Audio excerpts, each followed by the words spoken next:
Greetings, greetings, greetings to all my loved ones.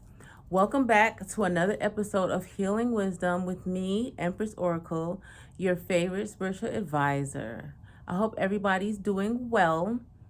So, on behalf of Starseed Galactic Federation, I have been given access to this knowledgeable information from my Akashic records for the purpose of helping humanity.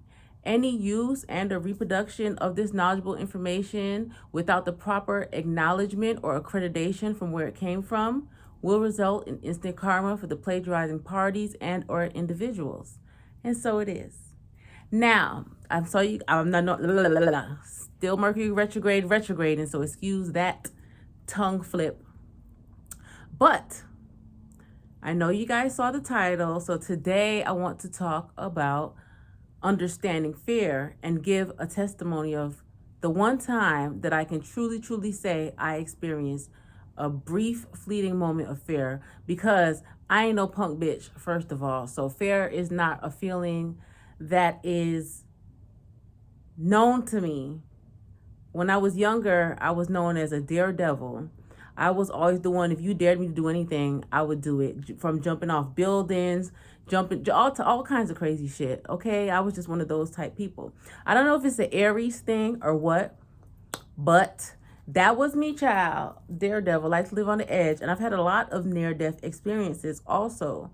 So when I tell you I like to consider myself fearless, because I truly am fearless. I have been through a lot of things that would have caused a lot of people to flee, to turn away, would discourage them because they would have been so overcome with fear.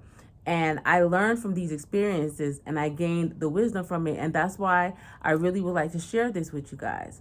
So a few years ago, after I got out the military, I moved back in home with my mother to start over and to settle myself. Well, things didn't go the way that I thought they were going to go, is what I'm going to say like that. During that time, everybody really showed their true colors all around me, from friends, family, acquaintances, associates, business partners, everything, you name it. Everybody was just showing their ass.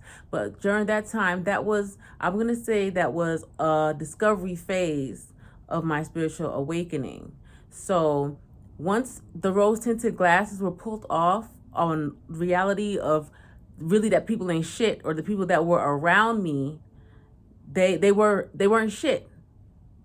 So once that was realized to me, and when I say they weren't shit, I'm not trying to say that as far as them, a person, but people's intentions, people's actions, people's attitudes, and people's projections, all of those can determine if you're an ain't shit kind of person, because you have shitty intentions towards people. That's what I mean when I say you ain't shit. I'm not talking about you as a person, because I feel as though we are all created equal in the eyes of God. It's just the intentions and the actions that we incorporate into our flesh suits, our physical bodies, while we're here having a physical human experience. That's what makes you or breaks you. That's where your character comes in. And unfortunately, a lot of people just don't cut the mustard, especially during times when you really need them the most. That's when people's true colors start to come out. So everybody's true colors start to come out. Life got rough, shit got real, and it ended up to where I was no longer welcome in what I had considered, my childhood home that I grew up in, even though I started high school in that home into adulthood. So although I wasn't a baby, I still grew up there.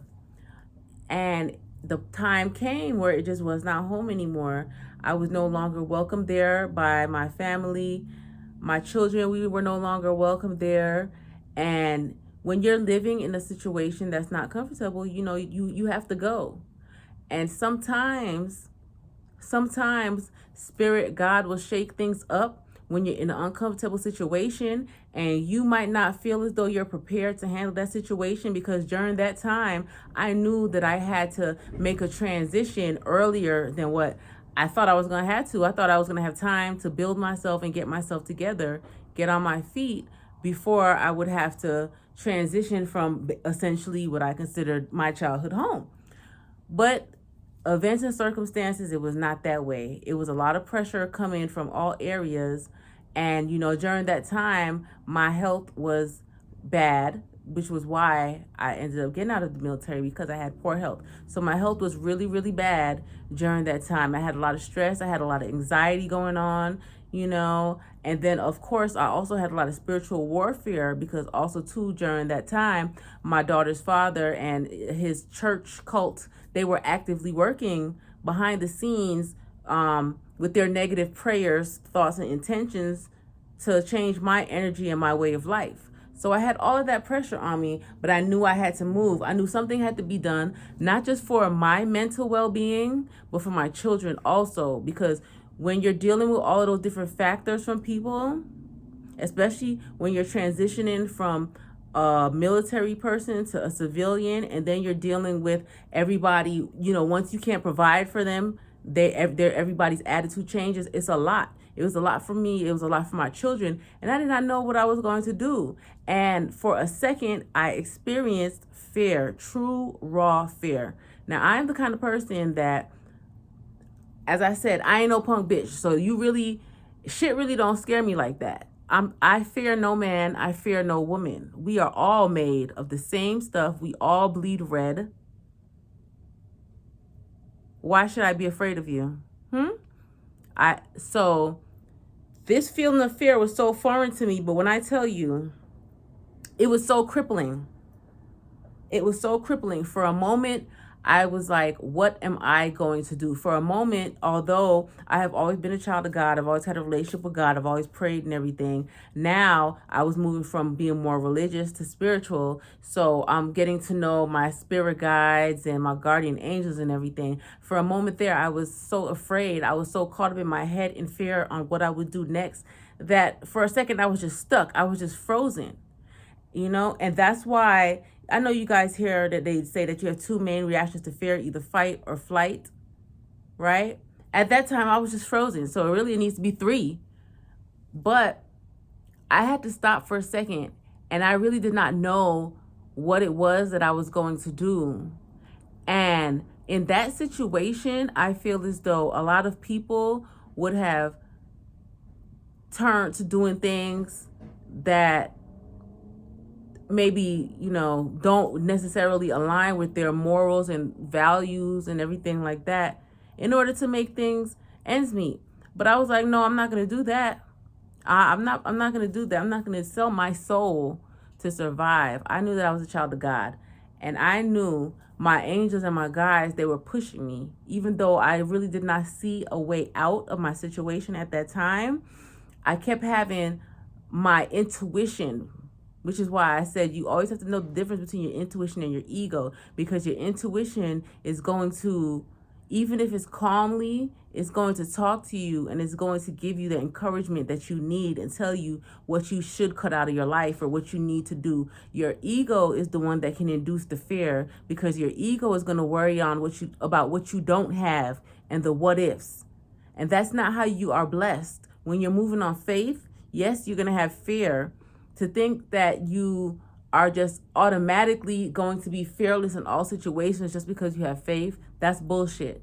But your faith has to be bigger than your fear. And I had to freeze for a second. I had to sit, and honestly, I had to sit in my fucking car. I sat in my car, and I had to remind myself of all the things that I had been through, because it was one of those moments where I was like, I don't know what I'm going to do. I don't know how I'm going to get through this. And I had to really sit there and think, like, bitch, you have been through so much shit, and all those times you didn't know how you were going to get through it, but you had your faith and you kept pushing, and you made it through that shit. And then after you look back on that situation, you're like, wow, thank God I made it. So what makes you think that God is not going to bring you out of this situation here now? Has he ever truly left you? Even times where you felt like you were going to struggle, God always made a way for you. So why now, when you need him the most, why now when you have to have the most faith, where your faith needs to be bigger than your fear and you need to push forward, why would he leave you now? That's what I had to tell myself. I had to have this talk with myself. And I did. And I was like, you know what? You're right. You're absolutely correct.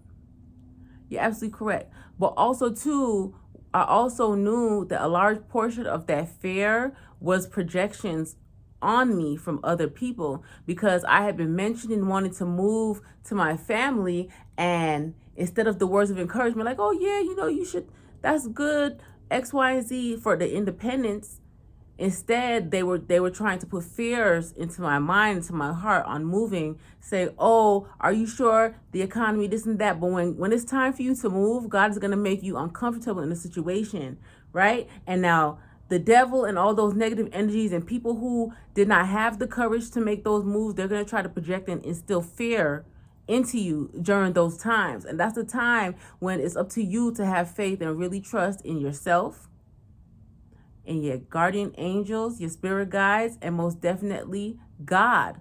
Because I'm telling you, no matter how far-fetched or ridiculous a thought, a vision, a dream, a want, an aspiration is, it was placed there by God, because it is destined for you. If not to have that, then to have something even better.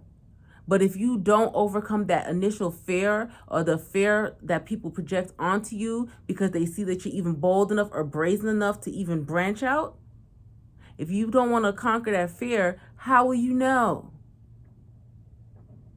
Nobody's going to know. They won't know.